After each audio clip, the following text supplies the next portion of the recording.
Subscribe करें L Patel channel को और बेल आइकन दबाएं किसानी संबंधित जानकारी यूट्यूब पर देखने के लिए। आज हम रिव्यू करेंगे स्वराज 855 FE मॉडल को, जो कि 4 स्टार वेरिएंट है। काफ़ी किसान भाइयों ने मुझे कमेंट किया था कि आप 4 स्टार की पूरी डिटेल बताइए, तो इस वीडियो में आप पूरी जानकारी जानेंगे कि 4 स्टार में क्या क्या दिया गया है और क्या नया इम्प्रूवमेंट लाया गया है कंपनी तरफ से।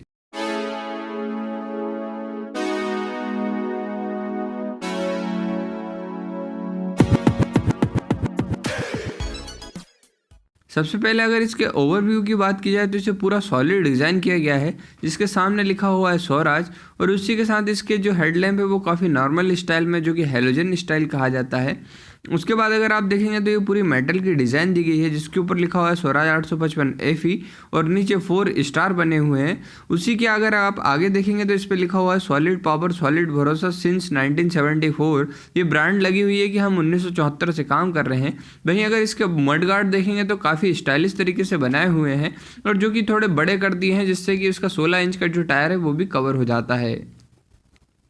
अब अगर इसके बाद इसके इंजन की बात की जाए तो इसका इंजन जो है वो RB33 TR नाम का आता है, जो कि 3 सिलेंडर का इंजन है, जो कि बॉस इनलाइन पंप के साथ आता है। और अगर इसके HP की बात की जाए तो ये 52 HP का इंजन है, जो कि अपनी पूरी पावर जो है 2200 रेटेड RPM पे प्रोड्यूस करता है। और काफ़ी किसान भाइयों के अंदर मिथ है कि ये किर्लोस्कर का इंजन नहीं है, तो मैं आपको बता दूं कि ये किर्लोस्कर का ही इंजन है, लेकिन इसे स्वराज कंपनी ने खरीद लिया है, इसलिए इस पर आप पेटेंट जो है वो स्वराज का हो गया है। इस तरीके से ये इंजन स्वराज का हो गया और इसके अंदर कुछ मॉडिफिकेशन कंपनी ने कर दिए हैं। वहीं अगर आप देखेंगे तो यहाँ पे आपको एक नेम प्लेट दिख जाएगी, जिस पे इंजन की पूरी डिटेल लिखी हुई है, और उसी के नीचे लिखा हुआ है कि ये महिंद्रा एंड महिंद्रा ने ऑनर कर लिया है, जो कि स्वराज का डिवीज़न है। अब अगर उसके बाद इसके क्लच की बात की जाए तो इसका जो क्लच है वो सिंगल और डुअल दोनों के ही ऑप्शन में है।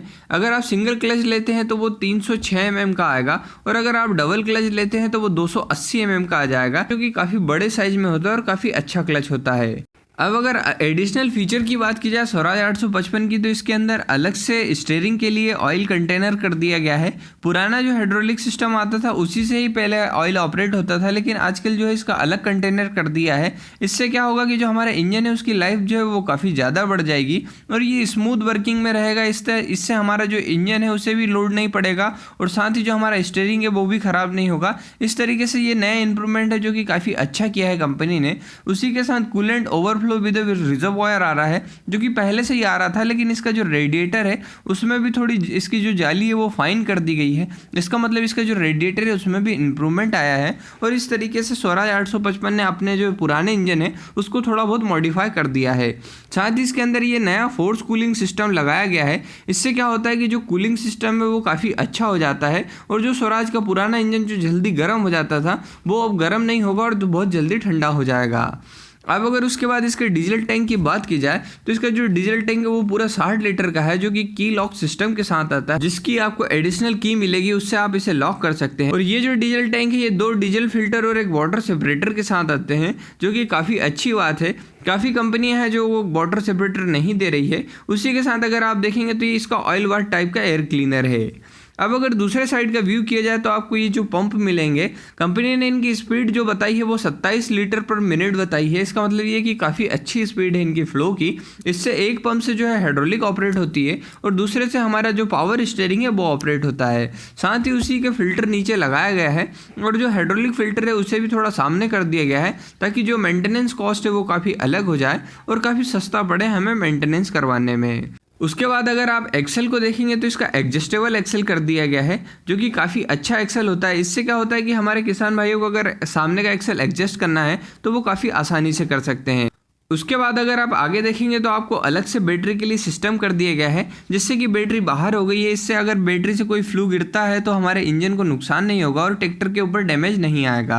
अब अगर उसके बाद इसके ब्रेक की बात की जाए तो इसके मल्टीप्लेट ऑयल लिमर डिस्क ब्रेक हैं, जो कि काफ़ी अच्छे आते हैं और ये काफ़ी लंबे समय तक काम करते हैं और ये काफ़ी स्मूथ है वर्किंग में। और कंपनी ने इसको जो है बड़ा साइज कर दिया है, जिससे कि ये वर्किंग में काफ़ी आसान हो जाते हैं और इसके पैडल जो है वो काफ़ी अच्छे ऑपरेट होते हैं।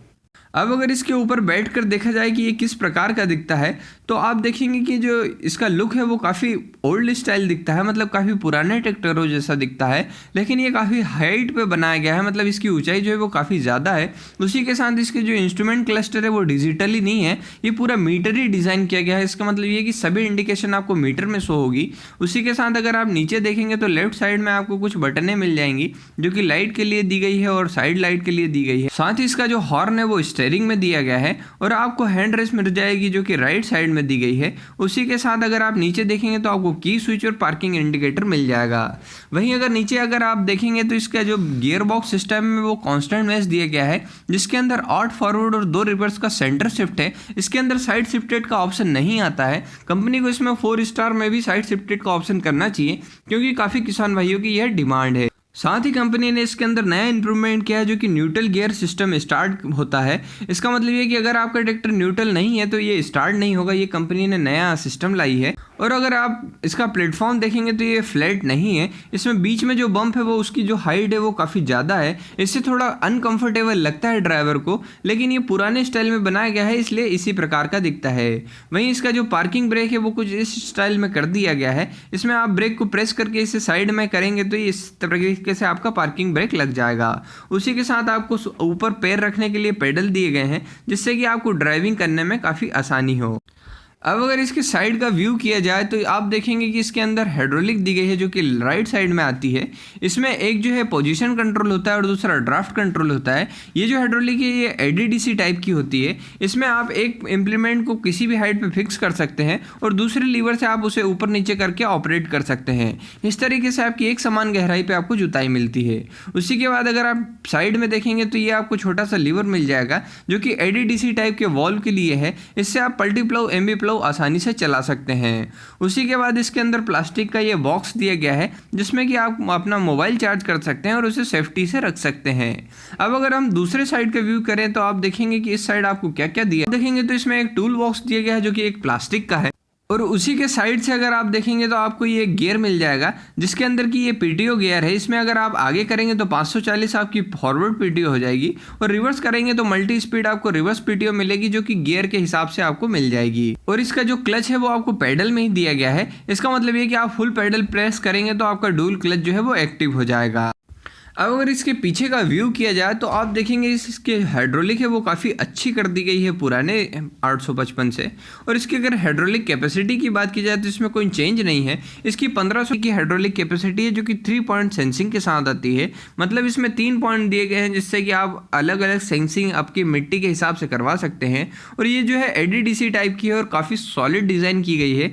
इसमें जो रॉड सिस्टम दिए गए हैं वो काफ़ी हैवी दिए गए हैं बाकी सभी ट्रैक्टरों से और इसे काफ़ी रफ एंड टफ बनाया गया है ताकि किसान भाई इसे कितना ही रफ यूज़ करे ताकि इसमें दिक्कत नहीं आए। और इसकी जो कैपेसिटी है वो 1500 kg है। उसी के साथ इसमें कंपनी फिटेड आपको डीसी वॉल्व मिल जाएंगे। अगर आप ऐसा ऑप्शन लेते हैं तो आपको ये वाले वॉल्व मिल जाएंगे जो कि 15,000 रुपये 17,000 रुपये एक्स्ट्रा कॉस्ट लगती है इसकी, जो कि कंपनी फिटेड मिलते हैं। इससे काफ़ी अच्छा फ़ायदा रहता है आपको। उसी के बाद अगर आप नीचे देखेंगे तो इसकी जो पीटीओ है वो 540 फॉरवर्ड पीटीओ है और रिवर्स पीटीओ आपको क्रिस्प मिलेगी। मतलब हर गियर के हिसाब से आपको अलग अलग पीटीओ मिलेगी। और अगर इसकी पीटीओ एचपी की बात की जाए तो 44.3 एचपी की है जो कि काफ़ी अच्छी पावर होती है एक 52 एचपी ट्रैक्टर के लिए। उसके बाद अगर हम इसके एक्सेल की बात करें तो इसका सिंगल पॉइंट ग्रीसिंग एक्सेल दिया गया है जो कि स्ट्रेट एक्सेल है, जिसमें कोई भी डिफरेंशियल रिडक्शन या हब रिडक्शन कुछ भी नहीं दिया गया है। कंपनी को इसमें स्ट्रेट एक्सेल की बजाय प्लैनेटरी ड्राइव देना चाहिए या फिर हब रिडक्शन देना चाहिए ताकि किसान भाइयों को इसको काफ़ी ज़्यादा अच्छे तरीके से ऑपरेट हो और इसके अंदर कोई भी रिपेयरिंग कॉस्ट नहीं आए। अब अगर इसके टायर की बात की जाए तो 750 के फ्रंट टायर दिए गए हैं और 16/9/28 के रियर टायर दिए गए हैं। इसके अंदर आपको ऑप्शन भी मिल जाते हैं जिसमें आपको 600/16 के आप फ्रंट टायर ले सकते हैं और 14/9/28 के रियर टायर ले सकते हैं। अब काफ़ी किसान भाई मुझसे पूछते हैं कि ट्रैक्टर का प्राइस क्या है, तो इस वीडियो में आपको मैं प्राइस भी बता देता हूँ। अगर 855 के प्राइस की बात की जाए तो ये आपको 7,40,000 से लेकर 7,90,000 के करीब में पड़ेगा, जो कि हमारे मध्य प्रदेश स्टेट का प्राइस है। तो यही सब कुछ है स्वराज के 855 FE मॉडल के बारे में। अगर आपको वीडियो पसंद आई हो तो इसे लाइक करें और चैनल को सब्सक्राइब करना ना भूलें। धन्यवाद।